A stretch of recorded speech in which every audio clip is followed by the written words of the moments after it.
जिन जिन सीटों पर election commission ने एसआईआर के द्वारा वोट डिलीट किए, उन्हीं 128 सीटों पर एनडीए जीत गया। यह आरोप कांग्रेस ने लगाए हैं। ऐसी कौन सी नई लिस्ट लेकर आई है कांग्रेस, यही आपको समझना है। और कैसे कांग्रेस ये भी कह रही है कि भाई 8 लाख एक्स्ट्रा वोट आखिरी समय में कैसे आ जाते हैं और एक्स्ट्रा वोट कहां से आ गए। अब इसी की कहानी आपको मेरे शो रिमझिम के 5 पॉइंट्स में समझनी है। सबसे पहला, एसआईआर पर कौन सी लिस्ट लेकर आ गई है कांग्रेस। दूसरा, देखिए विपक्ष ने क्यों लगाया 8 लाख एक्स्ट्रा वोटों का आरोप। तीसरा है, विपक्ष के आरोपों पर अब इलेक्शन कमीशन का जवाब, इलेक्शन कमीशन की सफाई आ गई है। चौथा है, आरजेडी को जब सबसे ज्यादा वोट पड़े हैं उसके बावजूद पूरा का पूरा विपक्ष कैसे हार गया। पांचवा है, सीक्रेट रूम में ऐसे कौन से सबूत खोज रहे हैं राहुल गांधी, और अब कांग्रेस का एक्शन प्लान क्या है। नमस्ते, मेरा नाम रिमझिम जेठानी है और आप मेरा शो रिमझिम के 5 पॉइंट्स देख रहे हैं। सबसे पहले देखिए कि कांग्रेस केरल की तरफ से एक पोस्ट सामने आता है। ये लोग ये बताते हैं कि भाई हमने पूरा का पूरा एनालिसिस किया है। जो एनडीए 202 सीटें जीता है बिहार में, उसमें से 128 सीटें वो हैं जिस पर इलेक्शन कमीशन ने एसआईआर करवा के वोट डिलीट करवाए, और उन्हीं 128 सीटों पर बड़े मार्जिन से एनडीए जीत गया है। अब इसके पीछे की कहानी क्या है। कांग्रेस ने यह भी कहा कि भाई देखिए कैसे जेन्युइन और लिविंग वोटर्स को रिमूव किया गया है। कांग्रेस डायरेक्ट ये आरोप लगा रही है कि इलेक्शन कमीशन से मदद लेकर एसआईआर करवा के वो वोट डिलीट करा के जो कि विपक्ष को पड़ते, और एनडीए ने ये चुनाव जीत लिया। इलीगल इमिग्रेंट कोई भी नहीं मिला। ये कांग्रेस का आरोप है कि जो पूरा एसआईआर करवाया इसमें से कोई भी इलीगल इमिग्रेंट नहीं मिला, बाहर से आया हुआ। तो आखिरकार इसके पीछे की कहानी क्या है। कांग्रेस केरल ने यह भी कहा है, देख लीजिए, यह है मदर ऑफ डेमोक्रेसी। बीजेपी चुपचाप पीछे से वोट डिलीट कराती रहेगी, ब्राजीलियन वोटर्स को आपकी जगह वोट कराती रहेगी, और उसके बाद हमेशा इलेक्शन जीतती रहेगी। अब आप देख सकते हैं कि कैसे कांग्रेस ने एक 202 सीटों की पूरी लिस्ट पब्लिश की है। उन्होंने कहा है कि हमने पूरा एनालिसिस किया है, और अब उसी का एक नमूना मैं आपको दिखाती हूं। वैसे तो देखिए 202 सीटों की लिस्ट है, लेकिन मैं आपको एग्जाम्पल के तौर पर ये 15 सीटें दिखाती हूं। एक तरफ कांग्रेस ने इस लिस्ट में लिखा है कॉन्स्टिट्यूएंसी, जैसे कि आप देख सकते हैं मोतिहारी, गोपालगंज, बरौली, ये सारी सीटों के नाम लिखे हैं। अच्छा, ये जो दूसरा कॉलम है इसमें लिखा है डिलीटेड वोटर्स, यानी एसआईआर के द्वारा इतने वोटर डिलीट किए गए। तीसरे कॉलम में लिखा है कि इन सीटों पे कौन कौन जीता है, किसी में बीजेपी, किसी में जेडीयू, किसी में एलजेपी। फिर यहाँ पे लिखे हैं कि कितने वोट पड़े हैं, और यहाँ पर लिखा है कि कितने मार्जिन से बीजेपी या जेडीयू या पूरा एनडीए जीता है। और यह है डिलीटेड मार्जिन, यानी कंपेयर किया गया है कि भाई आपने एसआईआर के द्वारा वोटों को डिलीट किया गया, उसके बाद ये मार्जिन क्या है। एक एग्जाम्पल से समझे तो मोतिहारी सबसे पहला एग्जाम्पल दिया है। यहाँ पर तकरीबन 54,000 वोट्स को डिलीट किया गया एसआईआर के टाइम पे। यहां पर कौन जीता, बीजेपी जीती। वोट तकरीबन 1 लाख पड़ते हैं यहां पर। मार्जिन जीत का क्या रहा, तकरीबन 13,000, और डिलीटेड मार्जिन कितना था, 40,000। तो आप देख रहे हैं कांग्रेस ये बताना चाह रही है कि इतने कम मार्जिन से जीते हैं, और ये जो 40,000 हैं ये तो इनका मतलब अभी और भी वोट पड़ जाते ना अगर विपक्ष को, तो भी बीजेपी ही जीतती, क्योंकि ये जो डिलीटेड वोटर्स का मार्जिन है वो बहुत ज्यादा है।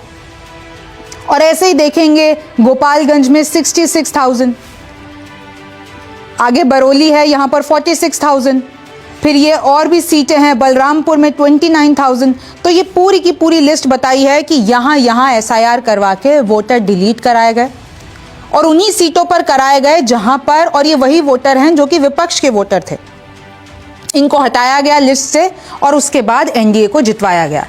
इसी तरीके से आप देखिए जैसे ही लिस्ट सामने आती है, अब कांग्रेस ने एक और आरोप लगाया है, और लोग भी आरोप लगा रहे हैं कि जब बिफोर पोलिंग, जब टोटल भाई इलेक्शन कमीशन ने एसआईआर कराया, एसआईआर के बाद एक आंकड़ा आता है 7.42 करोड़ वोटर्स। फाइनल एसआईआर के बाद जो ये पोलिंग, जो ये वोटिंग लिस्ट होती है उसमें कितने हुए, 7.42 करोड़।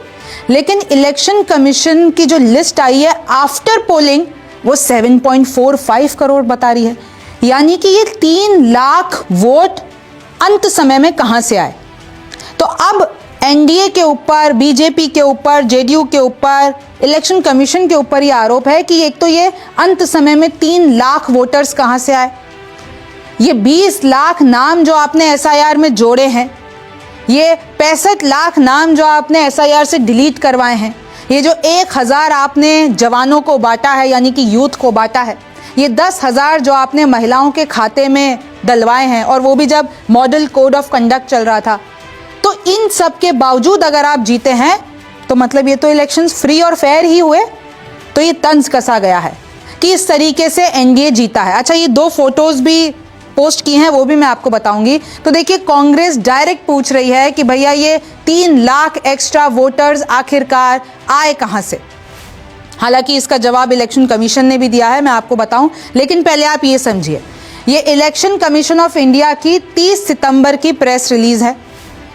अगर आप यहां पे देखेंगे तो यहां पे साफ आंकड़ा इलेक्शन कमीशन ने खुद ने दे रखा है कि भाई 24 जून 2025 तक बिहार में 7.89 करोड़ वोटर्स थे। उसके बाद इन लोगों ने एसआईआर किया, इलेक्शन कमीशन ने 65 लाख यानी 65 वोटरों को हटाया गया, बचे कितने 7.24 करोड़।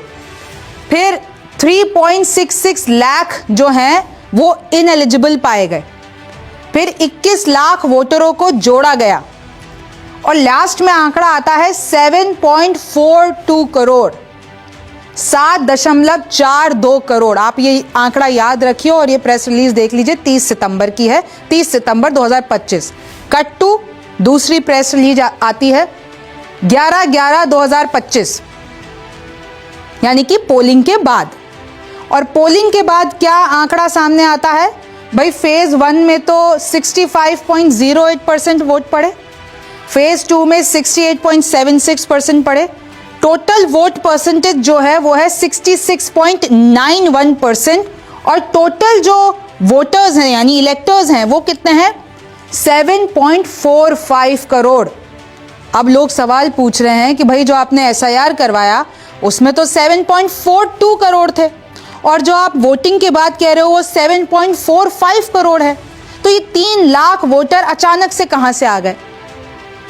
देखिए, फिर एक और आरोप लगाया गया कि 5 लाख डुप्लीकेट वोटर्स हैं फाइनल रोल में। तो अब कांग्रेस ने क्या कहा कि एक तो पहले बताइए कि ये 3 लाख वोटर कहां से आए, 7.45 कैसे हो गए 42 से। फिर कांग्रेस ने यह भी आरोप लगाया था कि बिहार के एसआईआर में 5 लाख डुप्लीकेट वोटर भी हैं, तो 5 और 3 कितने हो गए 8। तो अब कांग्रेस ये पूछ रही है कि भैया ये 8 लाख वोटर कहां से आए। लोगों ने भी सवाल उठाना शुरू किया कि जब आपने 66.91 वोटर टर्नआउट परसेंटेज है तो फिर सीधी सी बात है कि ये 7.45 करोड़ कैसे हो। आप सोशल मीडिया पे जाइए, आपको हर जगह दिखेगा। उसके बाद इलेक्शन कमीशन का जवाब आता है। इलेक्शन कमीशन कहता है देखिए, जो हमने 7.42 का आंकड़ा दिया था वो 30 सितंबर को दिया था, लेकिन कानून ये कहता है और हमारे नियम ये कहते हैं कि जो आपके नॉमिनेशंस के दिन होते हैं, उसके जो फाइलिंग नॉमिनेशन होता है उसके 10 दिन पहले तक हमारा एसआईआर चल रहा था। यानी जो फेज 1 नॉमिनेशन था वो अक्टूबर 17 को बंद हुआ है और फेज 2 जो हुआ है वो अक्टूबर 20 को बंद हुआ है। यानी इसके 10 दिन पहले तक भी हमारी एसआईआर की प्रक्रिया चल रही थी, वो बंद नहीं हुई थी। हमने जो आंकड़ा दिया था वो 30 सितंबर 2025 तक का था। उसके बाद भी एसआईआर में बहुत इधर उधर एडिशन और सब्सट्रैक्शन हुए हैं, तो उसी के हिसाब से ये जो 3 लाख वोटर बढ़े हैं वो सितंबर 30 के बाद बढ़े हैं। यानी कि जब हमने आंकड़ा बनाया उसके बाद भी एसआईआर का प्रोसेस चल रहा था और नॉमिनेशन से 10 दिन पहले वो बंद हुआ है। और ये 10 दिन का हम इसलिए रखते हैं ताकि कोई भी जो है जो वोट का हक रखता है, अधिकार रखता है, वो इस अधिकार से वंचित ना हो। तो इलेक्शन कमीशन का जवाब आपने सुन लिया। लेकिन बार बार कांग्रेस ये आरोप लगा रही है कि जब ईवीएम वर्सेस पोस्टल में अगर आप देख लीजिए, पोस्टल बैलेट की जो टैली है उसमें महागठबंधन आगे है 142, एनडीए 98 है। यानी कि जो आखिर में जो ये नतीजे आए हैं वो एकदम गलत आए हैं। इलेक्शन कमीशन ने कोई झोल किया है। तो विपक्ष लगातार ये आरोप लगा रहा है। जैसे कि आप देख सकते हैं ये फाइनल नतीजे हैं, 202 पार है इस बार बिहार में एनडीए सरकार, और ये अभी तक का इतिहास लिटरली बदला है। बीजेपी को 89 सीट्स मिली हैं, जेडीयू को 85 मिली हैं, आरजेडी को 25 मिली हैं, एलजेपी को 19 मिली है चिराग पासवान की पार्टी को, कांग्रेस को 6 मिली हैं, एआईएमआईएम को 5 और ये जो एचएएम है उसको 5 और अदर्स के खाते में 9 आई है। अब देखिए राहुल गांधी एक नए मिशन पे लगे हुए हैं। राहुल गांधी अभी कहीं बाहर जाने वाले थे, लेकिन वो अपना दौरा कैंसिल करके उन्होंने खरगे के साथ एक सीक्रेट बैठक की, मीटिंग की, उसमें केसी वेणुगोपाल भी थे और अब कहा जा रहा है कि ये लोग कमरे में बैठ के सबूत खोज रहे हैं इलेक्शन कमीशन के खिलाफ। क्योंकि आपको पता है कि वोटिंग से भी पहले, मतलब बिहार चुनाव के पहले, आपको याद होगा राहुल गांधी 2 बड़ी प्रेस कॉन्फ्रेंस लेकर आए थे और किस तरीके से उन्होंने हाइड्रोजन बॉम्ब फोड़ा, किस तरीके से आंकड़े लेकर आए, किस तरीके से बताया कि वोटर डिलीशन हुआ। अब राहुल गांधी फिर से कमरे में बंद होकर कुछ सबूत ला रहे हैं, क्योंकि इस बार देखिए कांग्रेस की बिहार में बहुत बुरा हाल हुआ है। 61 सीटों पर लड़ी थी और किस तरीके से सिर्फ और सिर्फ 6 ही जीत पाई। तो अब ये लोग पता लगा रहे हैं कि ऐसा हुआ क्या। केसी वेणुगोपाल अब उस मीटिंग के बाद कहते हैं कि भाई देखिए, इलेक्शन कमीशन के द्वारा कोई गड़बड़ी की गई है, कोई ट्रांसपेरेंसी नहीं थी और हम कुछ हफ्तों में सबूत के साथ आएंगे और आपको बताएंगे कि क्या गड़बड़ी हुई थी। तो देखिए अब इसी नए मिशन पे राहुल गांधी लग गए हैं। अब आप ये देखिए कि आखिरकार आरोप क्या लगे थे कि आरजेडी को ज्यादा वोट मिले लेकिन फिर भी विपक्ष हार गया। कल पूरा शो मैंने आपको करके बताया था, उसकी एक क्लिप देखिए। बिहार में कितने वोट पड़े? कुल 5 करोड़, लगभग 5 करोड़। आरजेडी को उसमें 1.15 करोड़ वोट मिलते हैं, लेकिन सीटें आरजेडी की 25 आती हैं। बीजेपी को 1 करोड़ वोट मिलता है, लेकिन सीटें 89 आती हैं। जेडीयू को तकरीबन 96 लाख वोट मिलते हैं, सीटें 85 आती हैं। कांग्रेस को 43 लाख मिलते हैं, लेकिन सीटें 6 आती है। तो ये गणित क्या है? अब विपक्ष कह रहा है कि इसमें कोई घोटाला हुआ है, विपक्ष कह रहा है कि कुछ आपने मशीनरी का कोई गेम किया है, विपक्ष ये कह रहा है कि हमेशा की तरह आपने इलेक्शन कमीशन को अपना बना लिया है, एनडीए ने गड़बड़ी करके ये चुनाव जीता है। अब मैं आपको सच भी बताऊंगी, जरा दूसरे वोट परसेंटेज भी देख लीजिए। एलजेपी को मिले 24 लाख वोट, सीटें कितनी आई? 19। एचएएम आरएलएम को 5-5 लाख मिलते हैं वोट और इनकी सीटें कितनी आई है? एचएएम की 5 और आरएलएम की 4। फिर अगर आप वीआईपी देखते हैं, वीआईपी को 6 लाख वोट मिले हैं, लेकिन एक भी सीट नहीं आई। अब आप देख लीजिए, ये जो एचएएम और आरएलएम को 5-5 लाख वोट मिले, लेकिन इनकी सीटें 5, एक की 4, लेकिन वीआईपी को 6 लाख वोट मिलते हैं, लेकिन सीटें 0। अब आप असली खेल समझिए कि आखिरकार हुआ क्या है।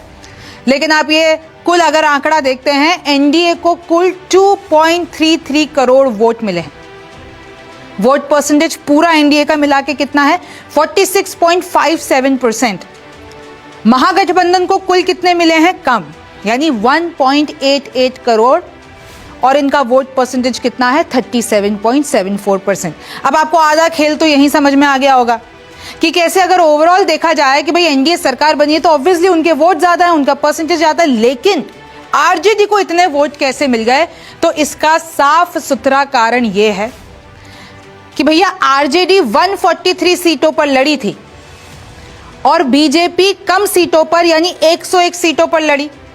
जेडीयू भी सिर्फ 101 सीटों पर लड़ी। आपको पता है ना, बीजेपी और जेडीयू का जो सीट बंटवारा हुआ था 101, लेकिन आरजेडी 143 सीटों पर लगती है। तो इसका कारण यही है, कहीं भी अगर आपने ऐसा कोई पोस्ट देखा हो कि आरजेडी को ज्यादा वोट मिले लेकिन फिर भी सरकार नहीं बन पाई, ये कोई वोट चोरी, ये कोई इलेक्शन कमीशन का खेल नहीं। असल में ये सिंपल गणित है, क्योंकि आरजेडी ज्यादा सीटों पे लड़ी तो भाई वो जो बाकी की ये सीटें हैं वहां पे वोट तो पड़े हैं ना, जीत नहीं पाए। वोट पड़ना, वोट शेयर होना और उसको विनिंग